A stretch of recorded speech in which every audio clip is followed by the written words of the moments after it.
Before we kick off the show, if you're a fan of History Hack, please do what you can to support the show. We completely get that not everyone is able or willing to dig into their pockets. Times are hard, but by dropping a like, subscribing on Twitter and YouTube, and importantly, leaving a review wherever you get your podcasts, you can help the programme grow and reach more people.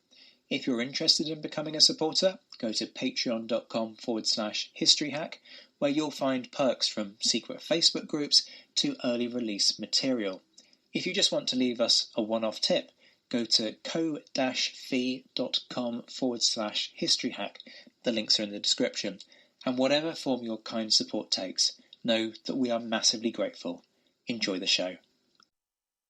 Hello and welcome to another episode of History Hack. We're going medieval today, and to do so we have Hilary Green with us. He's a graduate of Liverpool and Liverpool John Moores universities, author of several historical novels including the Folly series and The Last Hero.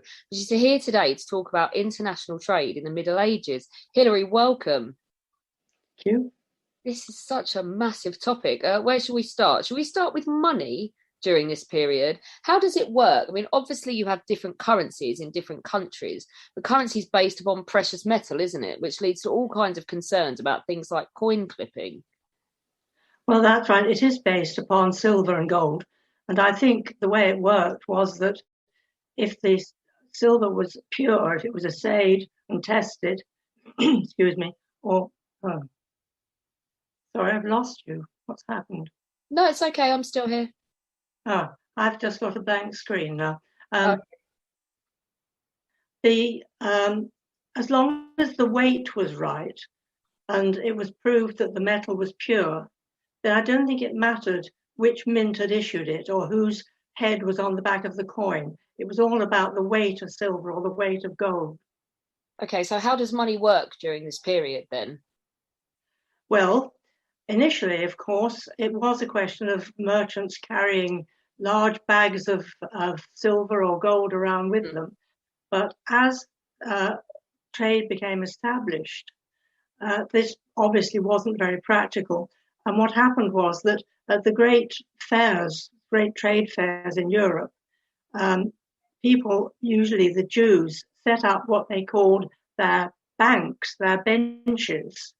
And they then would offer the letters of credit, which could be exchanged at either end of the journey, so that people didn't have to carry large quantities of gold or silver around with them.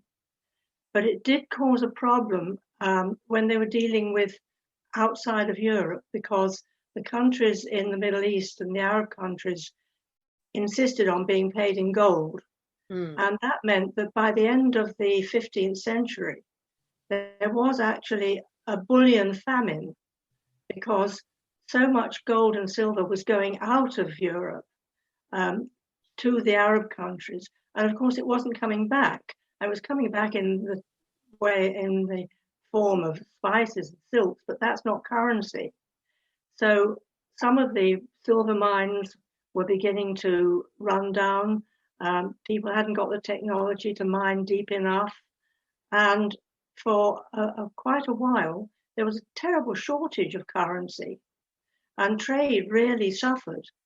But then new methods of mining were discovered, pumps to pump out water so that they could mine deeper, different ways of separating the silver from the other impurities in the ore. And that increased the supply of silver, and trade picked up again. How much? You've just mentioned the Middle East as well. So I've just got back from the Middle East. Everything still is about bartering there. How much is bartering come into play with medieval trade? Not at all, as far as I can make out. I mean, obviously locally between members of the same village or close by, that could be barter. But the big trading companies were purely working on money transactions.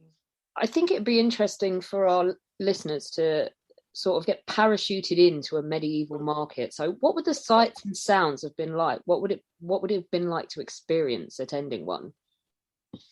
For example, in the early years, the great markets were in the area of Champagne in France, because it was an area which had good communications, particularly by river.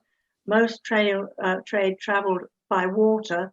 It was too risky to take it overland most of the time. And also, the Counts of Champagne were very aware of the advantage of trade, so they protected the trade fairs. So if you went to one of the great trade fairs at Troyes, for example, you would find furs from Russia, marten skins from Ireland, tin from Cornwall, fine textiles from Flanders, spices from the Middle East, with things like pepper and cinnamon and nutmeg and silk. But in those days, they were traded there, but nobody knew where they actually came from. It was a complete mystery. But you could find all those things, and you could find things like horses, birds of prey, all sorts of things were traded. It was a real melee of anything you could possibly want to lay your hands on. And how long would one of these trade fairs last? They usually lasted a few weeks, and there would be 1 week for, say, edible goods, and 1 week for textiles, and 1 week for leather goods, and that kind of thing. And different merchants would come and set up their stalls and bring their goods, and then people would come from all over to buy and take them away.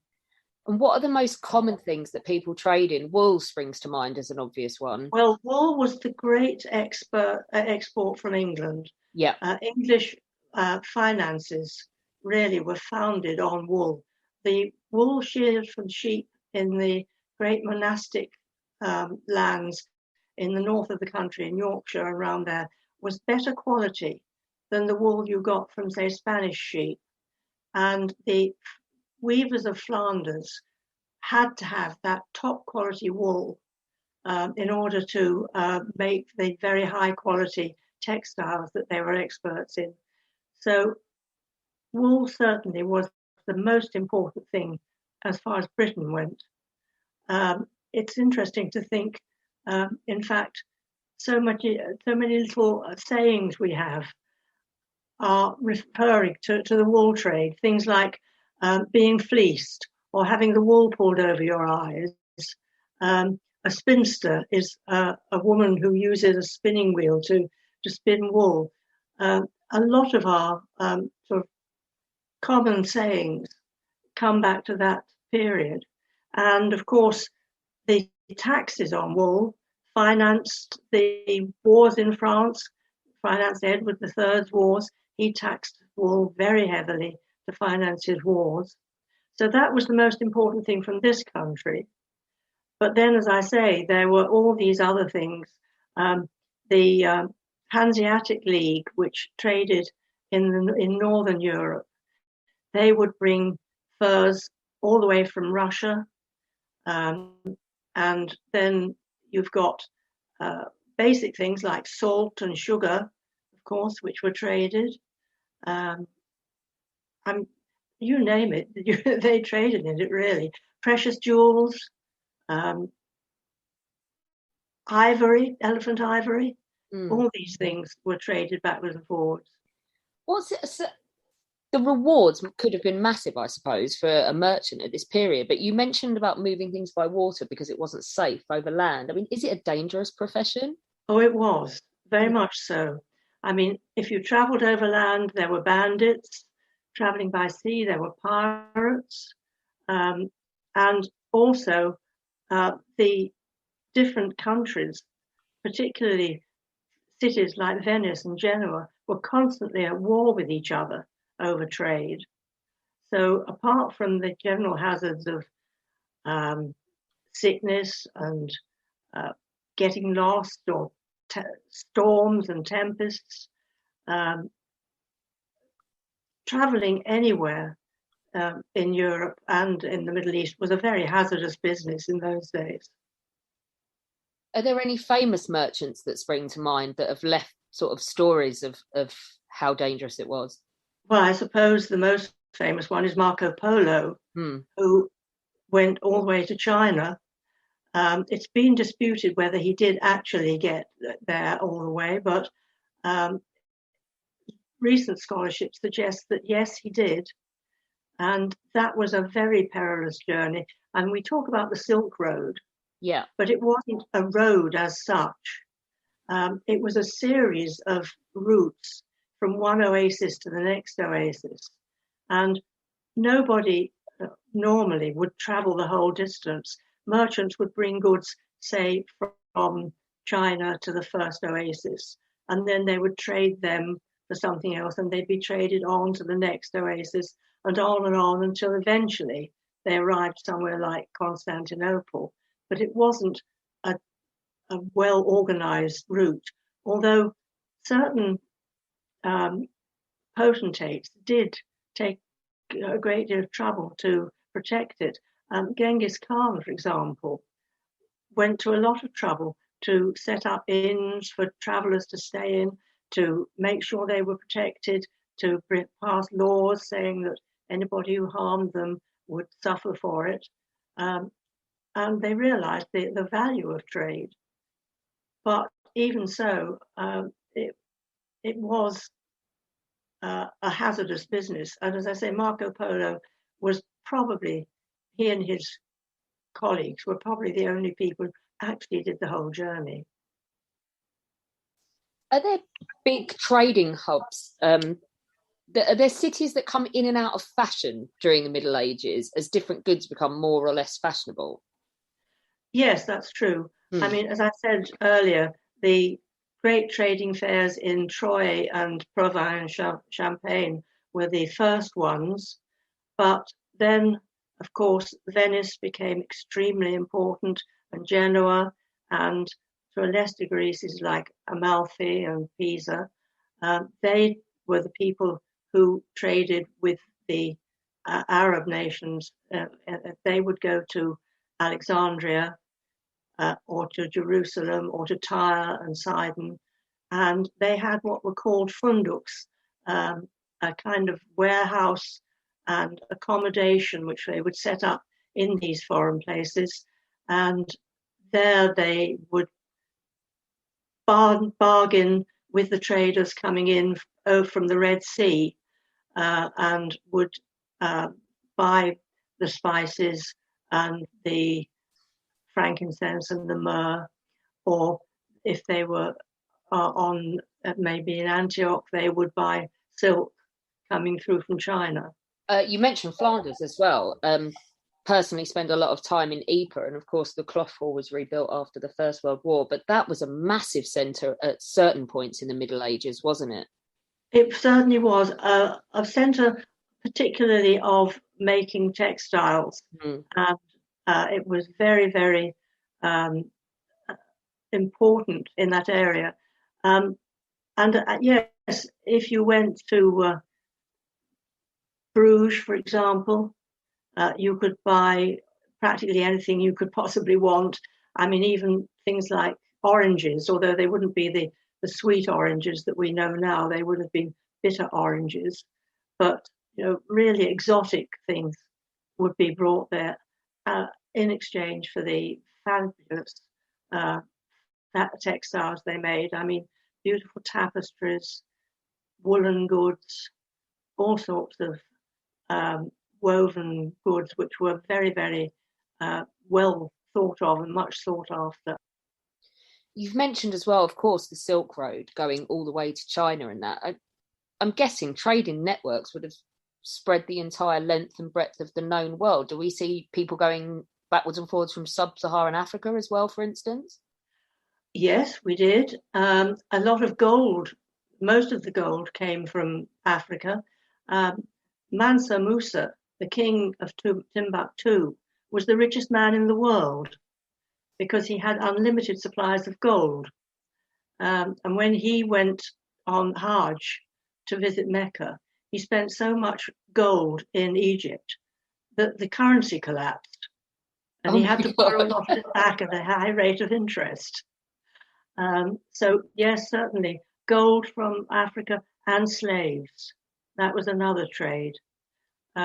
Christians weren't supposed to own slaves, but it was okay as long as they were not Christian.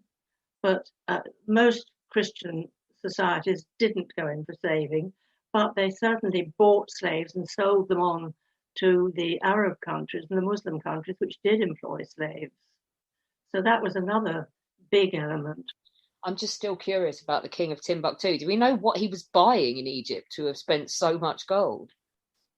I don't think he was buying exactly. He was just, he had an enormous train of people with him, all dressed up to the nines. And he was supporting all these people, buying food for them. And he was also extremely charitable. He was building mosques everywhere he went. So that's where the money was going. Okay, so there's just such an influx of his gold into the market that the whole thing falls down. That's right.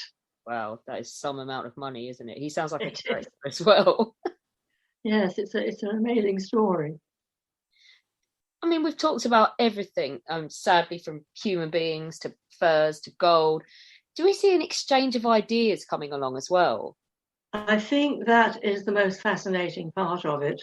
Yeah, I'm thinking as well of the library in Alexandria with the swapping of the books through traders coming in. Well, that's right.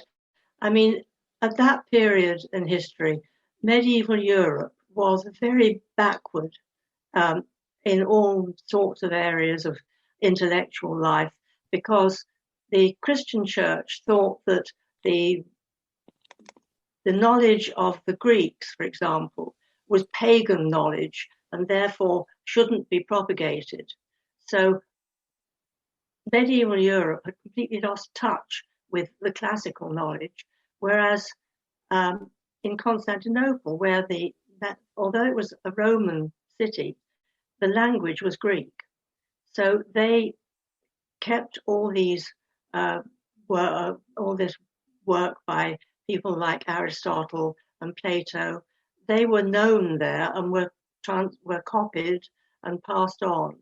And then when the great civilizations of Persia and Egypt came into being, they sent scholars to Constantinople to collect these documents and translate them into Arabic. And that's how they were all in the great libraries like the Library of Alexandria. And it was when European merchants made contact with that civilization, they then began to understand some of this work. I mean, they were so far ahead of us. I mean, the grandson of Tamburlaine the Great set up an observatory, and they were able to calculate the length of the year to within a few seconds of what we would agree to now. And the medicine was very advanced. People like, he was known as Avicenna in the West. His books about medicine were really the basis of all European medicine until about the 17th century. It's outstanding, isn't it? Other than medicine and sort of, do we also see the spread of Islam as well? I'm thinking as well of Spain becoming yes, of course, Islamic, southern Spain. A large part of Spain was conquered and was Islamic, and that was another source of information for scholars from Northern Europe, because they could go to southern Spain and find all these documents, these important writings about medicine and various subjects. They could find them there and translate them back into Latin. I just find, like you say, it is perhaps the most fascinating aspect as well. Do we see any? I mean, I'm guessing gunpowder as well is another one, is it? But yes, I mean, of course, that is the connection with China. Yeah, it wasn't just silk. Yes, gunpowder. They initially produced it for making fireworks, of course, but it was soon adapted to use in warfare. Printing. Yeah. The first printing came from China, and paper itself, of course, was a Chinese invention. And the Chinese had books. A well-read Chinese person was supposed to have, I think, something like 100 books in his library, which was amazing in those days. And of course, they had to be written on wooden slats or reeds, so they were very cumbersome until the invention of paper came in, and then they were able to increase the number of books they produced enormously. But that whole idea came originally from China. Do we see? Oh, sorry, go on. I was going to say they invented things like the trebuchet for warfare, the sort of catapult that would deliver rocks against the walls of a fortress. That was a Chinese invention originally. Do we see Western ideas going east as well? Yes, certainly cultural ideas and religious ideas. Obviously, Christian people went to China and tried to set up Christian churches there. They were quite well prepared to accept, in those days, different religions. People, Muslims, Christians, Buddhists, were all traveling backwards and forwards along those routes, disseminating their ideas. It's just fascinating, isn't it? If you could put yourself into the Middle Ages anywhere and have a look, where would you have gone? Oh, I think I'd go to Venice. Yeah. Venice was absolutely at the hub of all this, and it was such a vibrant society. Different influences coming in from Europe, from Asia, from Africa. It must have been an incredible place to be. Absolutely. I think as well, just the colour and the vibrancy of it all. That's right. Yes, the beautiful buildings, and mind you, a lot of those are a bit later than medieval. But yes, it was a vibrant society, undoubtedly. All of the stuff that we've been talking about is sort of pre-imperial, isn't it? But trade has a lot to do with what comes next, as in the growth of empire. How does that come about? Well, of course, the Portuguese had a lot to do with it initially, because they were the people who were the great navigators. They found the way around the Cape of Good Hope and established sea routes to the Far East, where Europeans had not been before. But then when Northern Europeans realized the tremendous wealth there was in places like the Moluccas and India and Ceylon and those areas, they wanted to have their share of it. And there was warfare between the Dutch and the Portuguese for the right to trade in that area. And the Dutch eventually won. And then they set up the Dutch East Indies Company. And at the same time, the Brits saw that they didn't want to miss out on that. So you get people going to petition Queen Elizabeth for permission to go and set up trading enclaves in India. And of course, that's the beginning of the British East India Company. And then, of course, at the end of the period, you get Columbus sailing to America, and the whole pattern of trade all around the world changes radically from that day on. What are the major differences that we see? Because obviously we see a decline in city-states like Venice and Genoa, don't we? Yes, power tended to shift northwards then, because people who had access to the Atlantic and the trade coming in from South America. Spain, of course, initially became immensely wealthy, and then other people got in on the act, as it were, and the balance of power does then start moving northwards to places like Frankfurt was extremely important. Of course, London was always a great trading city. And the people, wealth coming in from companies like the East India Company, brought tremendous prosperity to London and to England, and the same sort of thing was going on in Holland. I think as well, we assume that things like Britain's obsession with curry comes from the 1960s, but that's not true, is it? Well, of course, people were absolutely, they loved the spices that were coming in. I mean, pepper, a pound of pepper was worth more than a pound of gold. And they thought it had almost magical properties, certainly medicinal properties. And all these other spices, a lot of it came back with the Crusaders, of course. They had gone to Jerusalem, and they'd been in the Middle East, and they'd been in Constantinople, and they'd experienced dishes flavored with all these exotic substances. And then when they came home again, they brought with them cooks who could replicate that. And it was a great sort of prestige thing to have all these various spicy dishes. If you were giving a big feast, that you had to have all these elaborate sauces with different spices in them, just to prove that you could afford to buy them. And one thing that springs to mind, certainly just like in Henry VIII's time, I vaguely remember this from going around Hampton Court kitchens, is that they're preservatives as well, isn't there? So before refrigeration, spices are what keeps your food fresher for longer. Yes, they helped. But of course, the real thing there was salt. Yeah. And that was another big trading item. Salt roads grew up all over Europe, running from the places where salt was produced to places which didn't have salt.